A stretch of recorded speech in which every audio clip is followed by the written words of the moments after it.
किती विचार करशील? डोक्याला थोडा आराम दे. थांब आणि आज फक्त माझं ऐक. तुझं हे सतत विचार करणं मला स्पष्ट दिसतंय. झोपताना हजारो प्रश्न डोक्यात सुरू असतात. उद्या काय होईल, तसं का घडलं. स्वतःच्याच विचारांच्या जाळ्यात तू असा अडकलायस की आता तुलाच गुदमरल्यासारखं वाटतंय. शरीर थांबलेलं असतं, पण तुझा मेंदू रात्रंदिवस धावतोय. आणि वेड्या, ज्या गोष्टींवर तुझं नियंत्रणच नाही त्यांचा विचार करून काय मिळणार.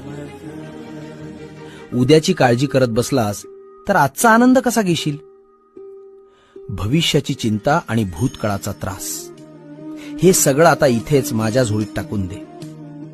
तू फक्त प्रामाणिक कर्म कर, बाकी सगळं मी सांभाळतो. आता एक दीर्घ श्वास घे आणि सगळी चिंता सोड.